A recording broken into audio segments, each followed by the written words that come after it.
100 साल की सास। अरे मम्मी जी, थोड़ा उम्र के हिसाब से काम किया करो। कहीं कुछ हो गया तो लोग बोलेंगे बहू ने बूढ़ी सास का ध्यान नहीं रखा। बहू, तुम भी थोड़ा कम और धीरे बोला करो। कहीं चिल्लाते हुए कभी कुछ हो गया तो वही लोग बोलेंगे 100 साल की सास भली चंगी बैठी है और बहू बेचारी चलती बनी। वैसे मम्मी जी, दादी बिल्कुल ठीक बोल रही हैं। हैं? क्या ठीक बोल रही है? वो जो कुछ भी बोले वो सास है, पर तुम क्यों बोल रही हो? बहू होकर सास से जुबान लड़ाओगी क्या? ऐसा बोलते हुए निर्मला को धसका उठ जाता है। कहा था ना, मत चिल्ला मत चिल्ला। तुझे बिना सास और बहू से जुबान लड़ाए बिना शांति नहीं मिलती। अरे माँ, दादी की बात सुन लिया करो, तुम्हारे भले के लिए बोलती है ना। अरे कोई भला नहीं, इन्हें बस मुझे परेशान और शो ऑफ करने का शौक है। हाँ। चल झूठी। इस परिवार में 3 पीढ़ी की औरतें रहती है, जिनका हर समय कोई ना कोई अलग ड्रामा चलता ही रहता है, जिससे और किसी का पता नहीं, लेकिन सूरज बहुत परेशान रहता है। माँ, पियाली और दादी, आप तीनों के पास एक दूसरे को सास बहू वाले ताने देने के अलावा कुछ काम हो या नहीं, पर मेरे पास जरूर है। इसीलिए पियाली, जरा लंच ले आओ, मुझे ऑफिस भी जाना होता है। इस पर पियाली सूरज को लंच देती है और वो ऑफिस चला जाता है, जिसके बाद तीनों एक बार फिर अपनी बातों या कह लो कि नोक-झोंक में लग जाती हैं। इसी में दिन बीत जाता है। रात को सूरज के साथ उसके दोस्त भी खाने पर आते हैं। पियाली, मेरे कुछ दोस्त आए हैं। सॉरी, अचानक प्लान बना तो बता नहीं पाया।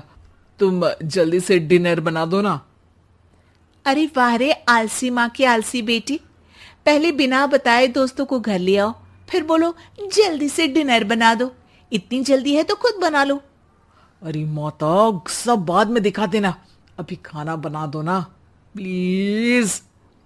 ऐसा बोल के सूरज दोस्तों के पास जाकर बैठ जाता है और पियाली डिनर की टेंशन में अपनी सास के पास पहुंच जाती है, जो अपने कमरे में आराम कर रही होती है। मम्मी, सूरज अचानक दोस्तों को घर ले आए हैं, क्या करूं अब? कुछ ऐसा बताओ ना जो जल्दी बन जाए और सर्व करते हुए भी अच्छा लगे। अरे रेस्टोरेंट से मंगा ले, दोबारा परेशान मत करना, सोने दे मुझे। इतने में दादी सास भी वहां आ जाती है। वाह, आलसी का आइडिया भी उसी की तरह बेकार है। कोरोना में बाहर से खाना मंगाएंगे। बहू, तुम सो ही जाओ, वही काम अच्छे से कर सकती हो। चल पियाली, मैं बताती हूँ क्या करना है। इस पर दादी सास पियाली के साथ मिलकर सारे मेहमानों के लिए खाना बनाती है, जिससे उन्हें ज्यादा मेहनत भी नहीं करनी पड़ती और सबका पेट भी भर जाता है। दादी के इस आइडिया से पियाली और सूरज बहुत इम्प्रेस हो जाते हैं। दादी, क्या यही खाना आपकी इस उम्र में इतना एक्टिव रहने और एंडलेस लाइफ का राज है? वैसे दादी ने आज तक राज किसी को बताया नहीं। इन्होंने ससुर जी तक को नहीं बताया, तभी तो वो ऊपर पहुंच गए और ये अभी तक यही है। तेरी सास मेरे ऊपर पहुंचने का ही इंतजार कर रही है, पर इस आलसी का ये सपना पूरा नहीं होने वाला। क्यों जी, अमर होने का वरदान लेकर आई हो क्या? अमर का पता नहीं, पर लगता है तुझसे लंबा जरूर जी लूंगी। इससे पहले कि दोनों सास बहू में कोई बहस शुरू होती, पियाली बीच में बोल पड़ती है। ठीक है, आप दोनों लड़ क्यों रही हैं? हम तो चाहते हैं कि आप दोनों हमारे साथ हमेशा रहें। पियाली की बातों पर दोनों शांत हो जाते हैं और उनकी लाइफ पहले जैसे चलने लगती है, जहां दादी सुबह जल्दी उठकर कुछ न कुछ काम करते हुए पूरा दिन बिताती है, तो वहीं निर्मला और पियाली लेट उठने से लेकर धीरे धीरे आलस में काम करना और जब मर्जी सो जाने से अपना दिन बिताती हैं। एक दिन निर्मला की सहेली उनके घर आती है। अरे क्यों रे निर्मला, कैसे चल रही है जिंदगी? सब बढ़िया, बस ये बुढ़िया ऊपर जाए तो ज्यादा अच्छा होगा। अरे ऐसा क्यों बोलती हो? तुम्हें तो उनसे सीखना चाहिए, वो बहुत फुर्तीली हैं। मैं उन्हें रोज मॉर्निंग वॉक करते हुए देखती हूँ, और वहीं तुम और तुम्हारी बहू है जिन्होंने शायद सुबह का सूरज आज तक देखा ही नहीं होगा। सहेली की बात सुनते ही निर्मला भड़क कर चिल्लाते हुए पियाली और अपनी सास को वहां बुलाती है, जिनके साथ सूरज भी वहां आ जाता है और ये सब देख सहेली वहां से चली जाती है।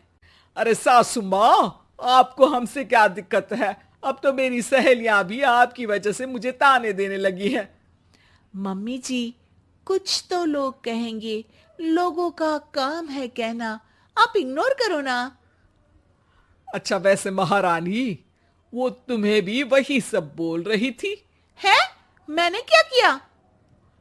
अरे किलस क्यों रही हो?